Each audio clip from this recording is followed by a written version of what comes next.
Hey everyone, this is Peter, and welcome back to the History Shorts podcast. On today's short bonus episode of See It or Skip It, we're diving into a brand new Netflix series that has suddenly made Americans care about a president that most people barely remember. I'm talking about James A. Garfield. The show is called Death by Lightning, and while it's packed with 19th century drama, ambition, and assassination, the true story behind it is actually even more fascinating, and frankly, more unbelievable. For more info, check out www.historyshortspodcast.com or look for History Shorts on Facebook, X, or Patreon. And don't forget to click that subscribe button wherever you're listening to this show. Yesterday, December 7th, 1941. It's one small step for man, one giant leap for mankind. Mr. Gorbachev, tear down this wall. Netflix Death by Lightning dropped this past week and instantly trended. I saw it and I said to myself, well, I'm watching this. The show dramatizes the assassination of President James A. Garfield, the 20th President of the United States, a man who's usually a footnote in high school history books. I know because I taught high school for many years. The title comes from a real Garfield quote: "Assassination can be no more guarded against than death by lightning." Well, the irony, that's exactly how he died, randomly, abruptly, and with the nation watching in disbelief. The series is based on Candace Millard's acclaimed book, Destiny of the Republic, an amazing read. If you have not read it yet, make sure you pick it up. It stars Michael Shannon as Garfield, Matthew Macfadyen as his deranged assassin, Charles Guiteau. The cast is stellar, and visually the show nails that smoky, gas-lit Washington of the Gilded Age. But while Netflix leans into political intrigue and courtroom drama, the real story is stranger, sadder, and arguably more important than any script could capture. So let us get into it. James Abram Garfield was born in a log cabin in Ohio in 1831, the last U.S. president to rise from such humble beginnings. His father died when he was a toddler, and young James worked driving mule boats along the Ohio Canal to fund his own education. He was brilliant, really brilliant actually, a classics scholar, an ordained minister, and eventually a Civil War general who saw combat at Shiloh. He entered Congress in 1863 and over time earned a reputation as a reform-minded Republican who wanted to clean up Washington's spoils system, where party loyalty meant plum jobs, often for people that did not deserve them. Garfield wasn't even supposed to be president. At the 1880 Republican Convention, he was there to nominate another person. But after dozens of deadlocked votes, Garfield's name started circulating as a compromise candidate. And in one of history's great political twists, the delegates turned to him.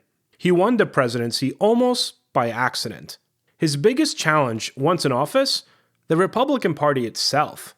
It was split into two warring factions, the stalwarts, who loved patronage and political favors, and then the half-breeds, who wanted reform. Garfield tried to walk the line, and that balancing act would literally cost him his life. So let us move to the other side of this coin. Charles J. Guiteau. Failed lawyer, failed preacher, failed everything really. He believed that God had chosen him to help Garfield win the presidency, and therefore Garfield somehow owed him. Specifically, owed him an appointment as the U.S. consul to Paris. When Garfield and his cabinet ignored him, Guiteau's delusions deepened. He began stalking the president, writing bizarre letters to the White House, and even buying a special pistol that he himself said would, and I quote, look nice in a museum someday. On July 2nd, 1881, inside the Baltimore and Potomac Railroad Station in Washington, D.C., Guiteau shot President Garfield twice, once in the arm and once in the back. Garfield didn't die instantly. In fact, he would linger conscious and in agony for 11 more weeks. On a side note, many of which were spent in my home state of New Jersey. I wrote a whole chapter on that in one of my books called Presidential Visits to New Jersey. Garfield's visit was not cheery at all, as you can imagine. Alright, end of that side note. Guiteau, meanwhile, cheerfully proclaimed, "I am a stalwart. Arthur is president now," referring to Vice President Chester A. Arthur, who was mortified by the implication. Guiteau truly believed that he had done God's will. The courts and the public saw him much differently. Garfield's assassin may have fired the gun, but American medicine of the 1880s delivered the final blow. Doctors at the time were divided over germ theory. Some believed in it, others dismissed it as European nonsense. Unfortunately for Garfield, his lead physician, Dr. D. Willard Bliss, yes, his actual name was Dr. Bliss, was in the latter category. Bliss repeatedly probed Garfield's wounds with unsterilized fingers and instruments, trying to locate the bullet. He refused the help of Alexander Graham Bell, who had invented a primitive metal detector that might have found the slug. Bell's device even worked, but Bliss had Garfield lying on the metal frame bed, making the readings more or less useless. Over the next 2 months, an infection set in. Garfield wasted away, his weight dropping to nearly 130 pounds. In a desperate bid for fresh air, his doctors moved him, as I mentioned, to New Jersey, at the Jersey Shore, where he finally died on September 19, 1881. An autopsy later revealed that the bullet had missed all major organs. Garfield likely would have survived if the wound had simply been left alone. So yes, America lost a president, but also learned a grim medical lesson. The nation mourned deeply. His funeral train traveled over 2,000 miles, watched by hundreds of thousands of Americans who lined the tracks. But out of that grief came reform. The public outrage over Garfield's death and Guiteau's self-righteous justification finally pushed Congress to pass the Pendleton Civil Service Reform Act of 1883.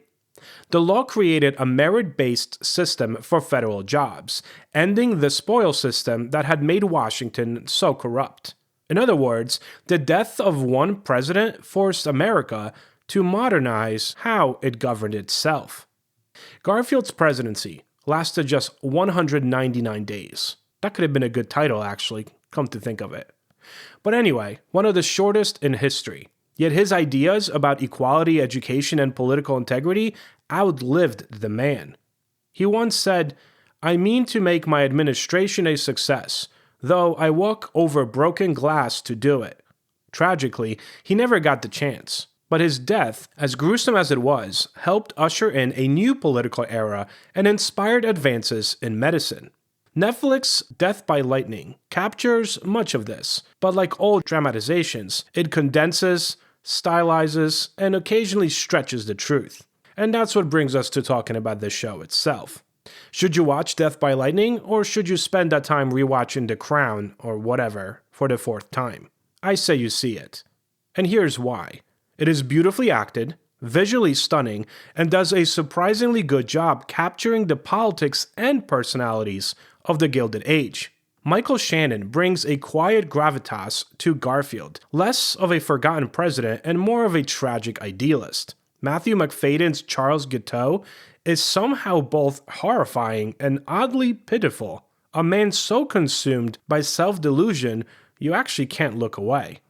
When historians and critics look at it, they generally agree, and that's based on what I was able to find on the internet preparing for this episode. Besides, of course, my own opinion. The show does get most of the big story right. I'd say around 90% of the core facts are solid. And of course, I'm making this number up. It's just me. But you'll see Garfield's quick rise, Guiteau's delusion, the factional Republican politics, the flawed medical care.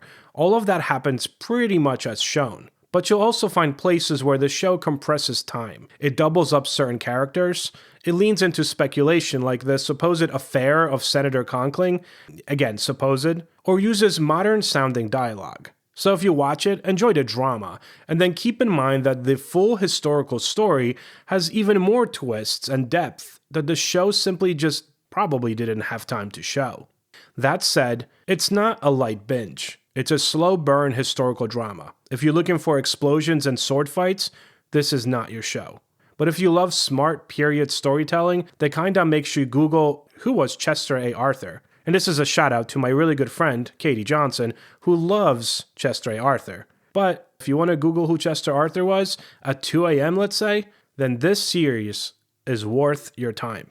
Watch it for the performances, stay for the history, and maybe, just maybe, you'll walk away appreciating a president that you'd long forgotten. Now, if I manage to convince my wife to go see Nuremberg with me at the movies this week, you will get another bonus episode soon. Wish me luck. And not with the bonus episode, but with convincing my wife to see a World War II era political courtroom drama.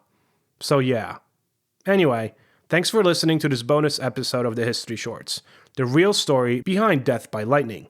If you enjoy this, don't forget to rate, follow, and share it with your friends who love both true crime and history. And have a great rest of your day, and I'll talk to you all tomorrow.